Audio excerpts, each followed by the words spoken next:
자, 400년에 걸친 어마어마한 권력 다툼, 그리고 세상을 그냥 뒤집어버린 결정들. 네, 오늘 우리가 파헤쳐볼 이야기입니다. 중세 유럽의 운명을 쥐락펴락했던 5번의 회의, 바로 라테란 공의회의 막전 막후를 탈탈 털어볼 건데요. 준비되셨죠? 바로 시작합니다.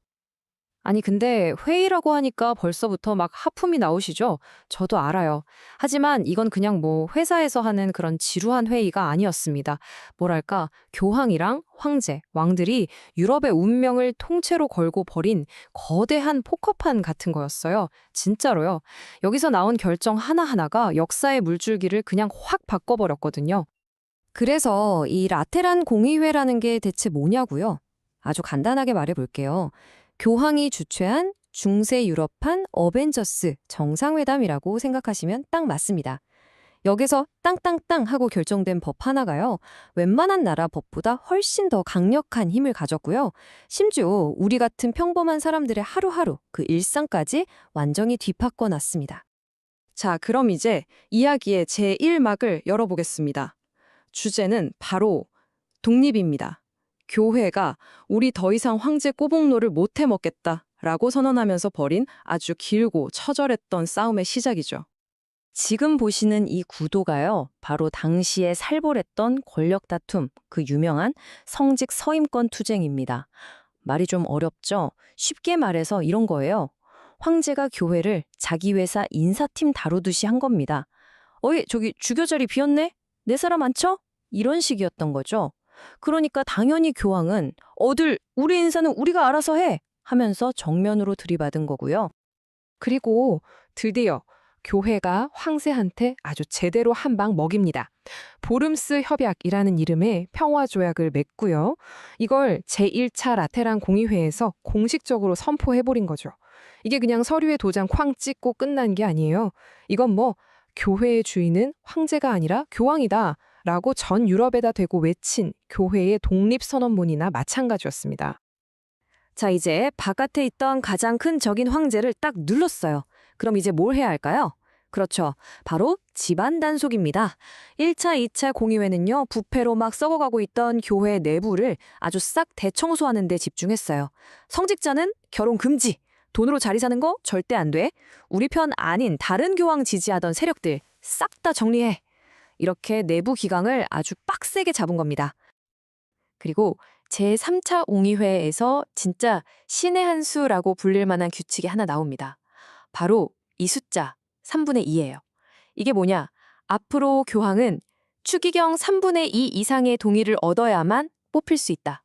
라는 룰을 만든 겁니다. 이걸로 맨날 교황 자리 가지고 싸우고 교회가 쪼개지고 하던 걸 막아버린 거죠. 근데 더 놀라운 게 뭔지 아세요? 이 규칙이요, 800년이 훌쩍 넘은 지금까지도 똑같이 쓰이고 있다는 겁니다. 대단하죠? 자, 이제 이야기의 클라이맥스 제2막으로 넘어갑니다.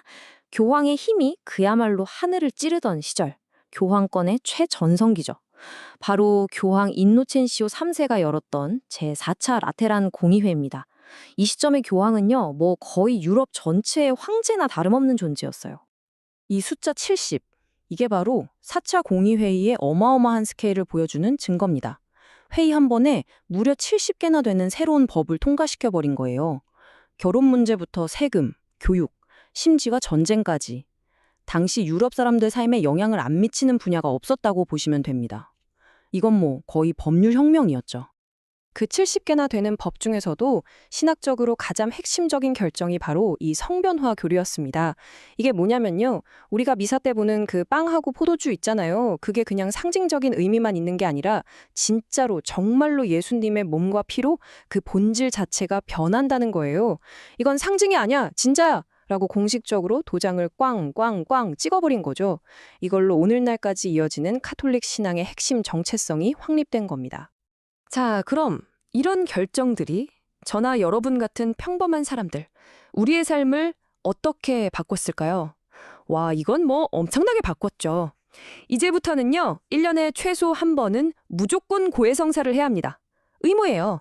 부활절 기간에는 꼭 성체를 받아 모셔야 하고요. 그전까지 막 하던 비밀 결혼, 이제 금지. 심지어 사제들을 위한 무료 학교까지 만들려고 했어요. 종교가 그냥 마음으로 믿기만 하는 게 아니라 반드시 지켜야 할 의무가 된 바로 그 순간입니다. 하지만 이 4차 공의회에는 어두운 그림자도 분명히 존재했습니다. 바로 유대인과 무슬림에게 다른 기독교인들과 구별되는 특별한 옷을 입도록 의무화한 법을 만들었기 때문이죠. 아마 처음 의도는 구분을 위한 것이었을지 몰라도 이 결정은 훗날 정말 끔찍한 차별과 분리의 씨앗이 되고 맙니다. 자, 이제 이야기의 마지막 장, 제3막입니다. 분위기가 확 달라지죠. 거대한 폭풍이 몰려오기 바로 직전 어떻게든 살아남아 보려고 발버둥쳤던 교회의 마지막 몸부림. 바로 제우차 라테란 공회의 이야기입니다. 1500년대 초반 교회는 그야말로 총체적 난국이었습니다. 부패는 말할 것도 없이 극에 달했고요. 사람들의 불만은 정말 터지기 일부 직전이었어요. 사방에서 교회부터 뜯어 고쳐라 하는 목소리가 터져 나왔죠. 여기에 대한 교회의 대답, 그게 바로 마지못해 열었던 이 마지막 라테란 공의회였습니다. 하지만 결과가 어땠을까요? 네, 한마디로 폭망한 개혁이었습니다. 물론 새로 나온 인쇄술을 좀 교체한다거나 가난한 사람들을 위한 은행을 만들려는 시도 같은 건 있었어요. 근데요, 사람들이 진짜로 분노했던 핵심 문제, 예를 들면 면죄부 판매 같은 건 애써 외면해버렸죠. 그냥 변죽만 실컷 울리다가 끝나버린 겁니다. 이 타임라인이 한번 보세요. 진짜 영화 같지 않습니까? 1517년 3월에 교회가 자, 우리 이제 개혁할 만큼 했다 하고 회의를 딱 끝냈는데 불과 7개월 뒤인 10월에 당시에는 아무도 몰랐던 한 신학자 마르틴 루터가 교회 문에다가 95개조 반박문을 쾅 하고 붙입니다. 그리고 유럽을 영원히 바꿔놓을 거대한 불길이 바로 이 순간 타오르기 시작한 거죠. 결국 이 5번에 걸친 회의 이야기 자체가요, 중세 교황권의 흥망성쇠를 담은 한편의 대서사시인 셈입니다. 황제의 발 아래서 시작해서 유럽의 최정점에 우뚝 섰다가 결국 스스로 변할 수 있었던 마지막 기회를 제 발로 뻥 차버리고 역사의 거대한 파도 속으로 사라져간 바로 그런 이야기죠. 자, 오늘 이야기는 여기까지입니다. 마지막으로 여러분께 질문 하나 던지면서 마무리할게요. 만약에 말이죠. 저 마지막 5차 공의회가 진짜로 제대로 된 개혁에 성공했다면 과연 마르틴 루터는 그냥 한 명의 조용한 신학자로 남았을까요? 그리고 지금 우리가 살고 있는 이 세상은 또 어떤 모습일까요? 여러분의 생각이 정말 궁금하네요. 음. 라테란 공의회, 중세 교회가 중세인들의 삶과 또 중세인들의 삶의 변화에 대응하는, 삶을 규정하려고 했기도 하고 또 삶의 변화를 대응하려고 했기도 하고 여러 가지 모습들을 보여줬던 그런 대표적인 현상이었네요. 잘 들어봤네요.